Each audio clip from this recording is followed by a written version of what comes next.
Howdy do, sweet squirrels. Happy Thursday, March 26th of March, 2020. Chapter 48 of Pride and Prejudice. I'm beginning to feel like I'm the only one here. Well, I know I'm the only one reading it, but I hope somebody's listening. I hope y'all will comment if you are. And I truly hope that y'all will help me pick the next book. I was going to read Wuthering Heights, but I don't have to.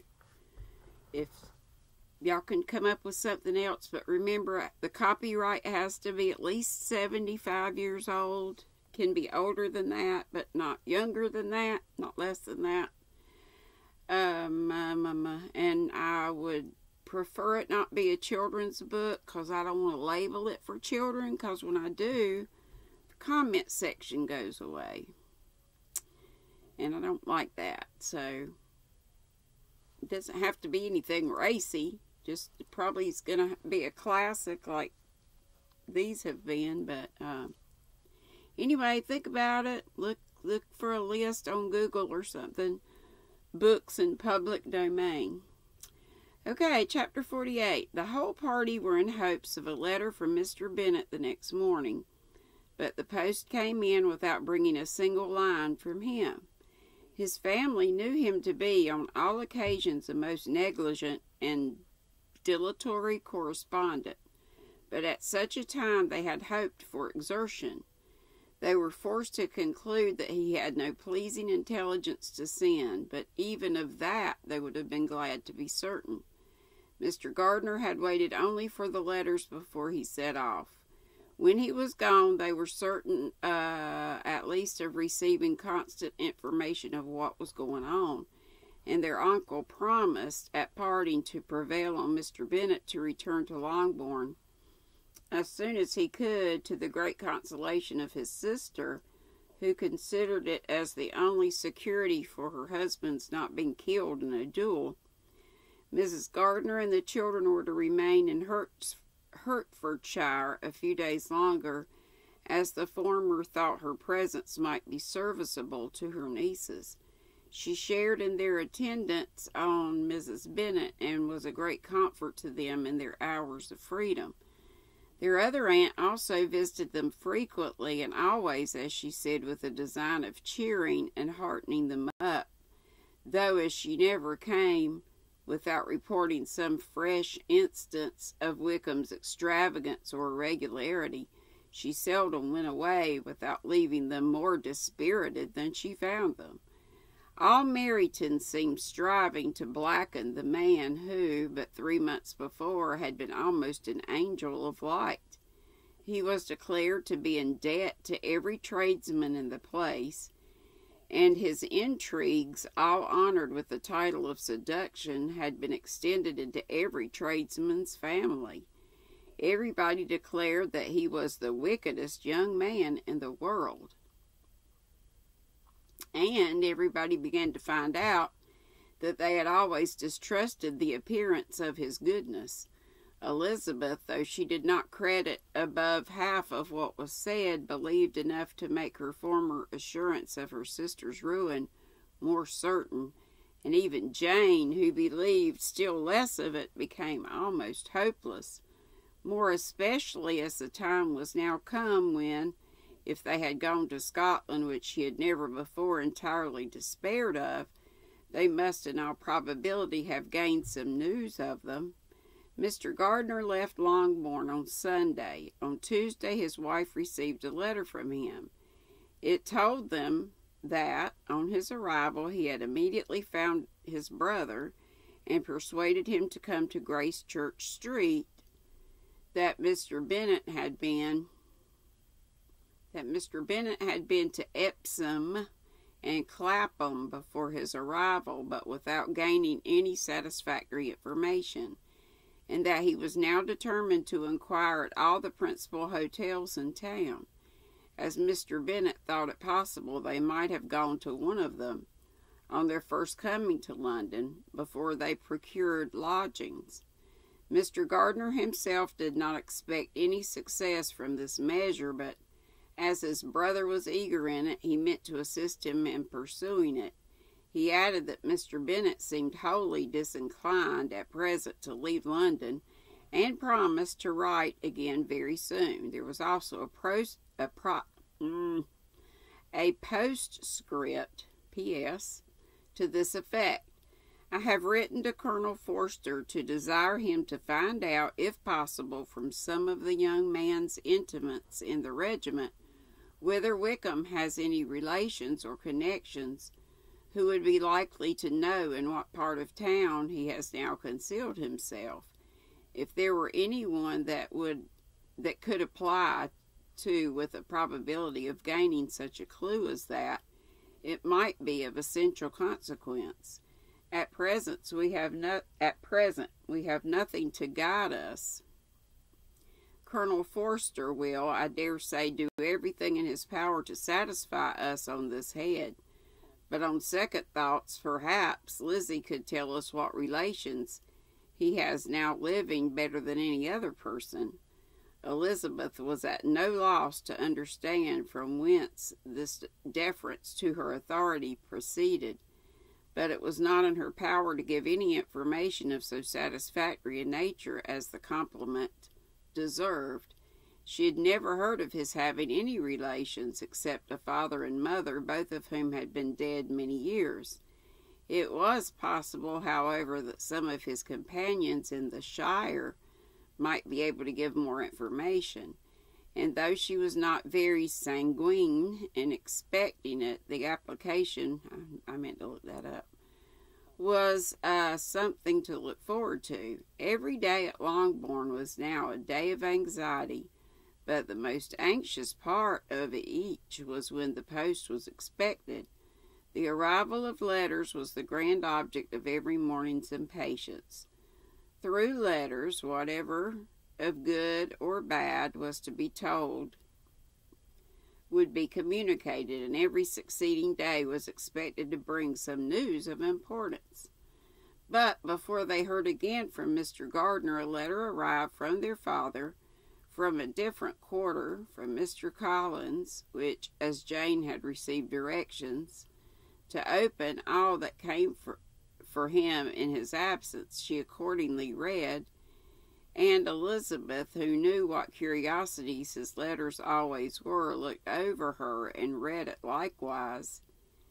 It was as follows: My dear sir, I feel myself called upon by our relationship and my situation in life to condole with you on the grievous affliction you are now suffering under, of which we were yesterday informed by a letter from Hertfordshire.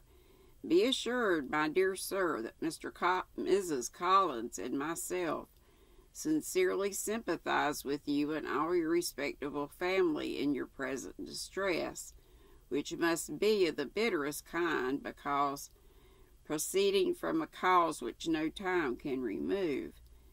No argument shall be wanting on my part that can alleviate so severe a misfortune, or that may comfort you under a circumstance that must be of all others the most afflicting to a parent's mind. The death of your daughter would have been a blessing in comparison of this. Wow! And it is the more to be lamented, because there is reason to suppose, as my dear Charlotte informs me, that this licentiousness of behavior in your daughter has proceeded from a faulty degree of indulgence, though at the same time, for the consolation of yourself and Mrs. Bennet, I am inclined to think that her own disposition must be naturally bad, or she could not be guilty of such an enormity at so early an age. Whosoever that may be, you are grievously to be pitied, in which opinion I am not only joined by Mrs. Collins, but likewise by Lady Catherine and her daughter, to whom I have related the affair. They agree with me in apprehending that this false step in one daughter will be injurious to the fortunes of all the others. For who, as Lady Catherine herself condescendingly says, who will connect themselves with such a family? And this consideration leads me, moreover, to reflect with an augmented satisfaction on a certain event of last November. For had it been otherwise, I must have been involved in all your sorrow and disgrace. Let me then advise you, dear sir, to console yourself as much as possible, to throw off your unworthy child from your affection forever, and leave her to reap the fruits of her own heinous offense. I am, dear sir, etc., etc. Mr. Gardner did not write again till he had received an answer from Colonel Forster, and then he had nothing of a pleasant nature to send. It was not known that Wickham had a single relationship with whom he kept up any connection, and it was certain he had no near one living. His former acquaintances had been numerous, but since he had been in the militia, it did not appear that he was on terms of particular friendship with any of them. There was no one, therefore, who could be pointed out as likely to give any news of him. And in the wretched state of his own finances, there was a very powerful motive for secrecy, in addition to his fear of discovery by Lydia's relations. For it had just transpired that he had left gaming debts behind him to a very considerable amount. Colonel Forster believed that more than £1,000 would be necessary to clear his expenses at Brighton. He owed a good deal in town, but his debts of honor were still more formidable. Mr. Gardner did not attempt to conceal these particulars from the Longbourn family. Jane heard them with horror. "A gamester!" she cried. "This is wholly unexpected. I had not an idea of it." Mr. Gardner added in his letter that they might expect to see their father at home on the following day, which was Saturday. Rendered spiritless by the ill success of all their endeavors, he had yielded to his brother-in-law's entreaty that he would return to his family and leave it to him to do whatever occasion might suggest to be advisable for continuing their pursuit. When Mrs. Bennet was told of this, she did not express so much satisfaction as her children expected, considering what her anxiety for his life had been before. "What, is he coming home, and without poor Lydia?" she cried. "Sure he will not leave London before he has found them. Who is to fight Wickham and make him marry her if he comes away?" For that, she was afraid of him being in a duel and killed. As Mrs. Gardner began to wish to be at home, it was settled that she and the children should go to London at the same time that Mr. Bennet came from it. The coach, therefore, took them the first stage of their journey and brought its master back to Longbourn. Mrs. Gardner went away in all the perplexity about Elizabeth and her Derbyshire friend that had attended her from that part of the world. His name had never been voluntarily mentioned before them by her niece, and the kind of half expectation which Mrs. Gardner had formed of their being followed by a letter from him had ended in nothing. Elizabeth had received none since her return that could come from Pemberley. The present unhappy state of the family rendered any other excuse for the lowness of her spirits unnecessary. Nothing, therefore, could be fairly conjectured from that, though Elizabeth, who was by this time tolerably well acquainted with her own feelings, was perfectly aware that, had she known nothing of Darcy, she could have borne the dread of Lydia's infamy somewhat better. It would have spared her, she thought, one sleepless night out of two. When Mr. Bennet arrived, he had all the appearance of his usual philosophic composure. He said as little as he had ever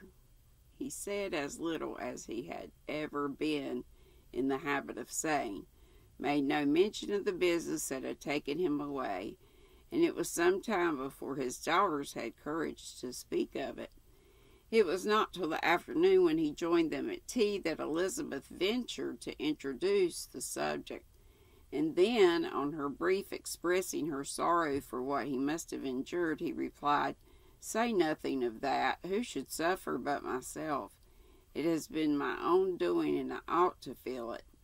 "You must not be too severe upon yourself," replied Elizabeth. "You may well warn me against such evil. Human nature is so prone to fall into it.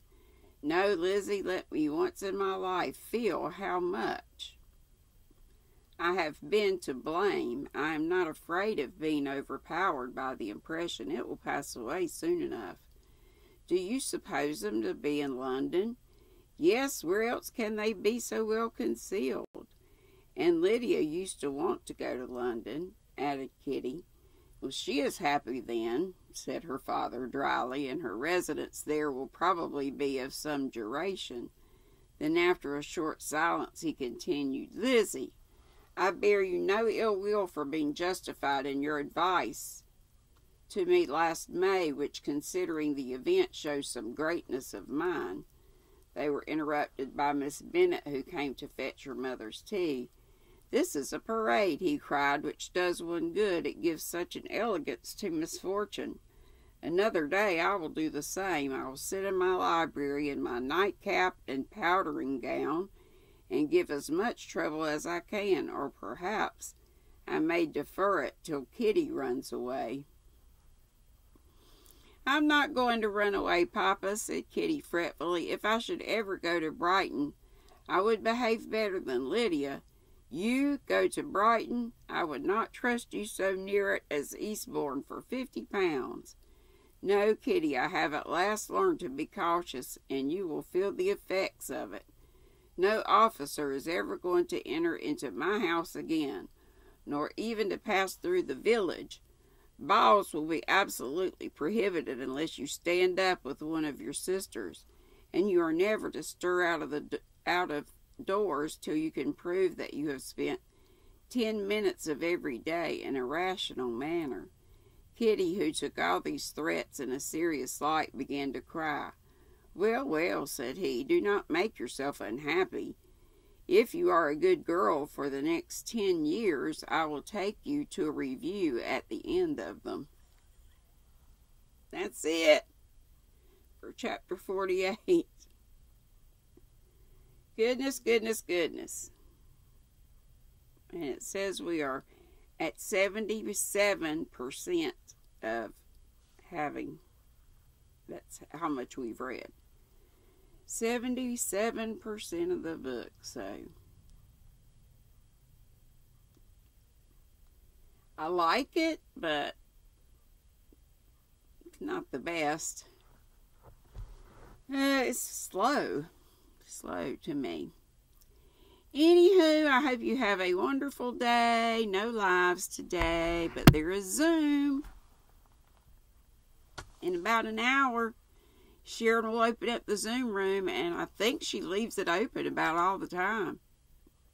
So, could be open already. Because I know some people go in at night. They said that, I forgot who said it. Ryan the Yarn Hag, her lovely Ryan that did the heart attack boxes and the lucky to love you boxes. She's so sweet. What a sweet soul. Sweet, giving, generous, just loving. So, but she came in to Zoom, and I wish I had been in there, but I have no idea what time it was. So, go in if you can. Sharon's Crochet Corner. And the number is 281-000-5004. I'm almost positive. Okay, see you later. Mwah. Be sweet. Don't be ugly. Kind of matches my hat. I'm so thrilled with my first 2 crocheted hats. Even though I did probably some funky stitches getting them to fit, but you know, I got to get in here and finish a bunch more. Okay. See you later, Gators. Love ya. Bye.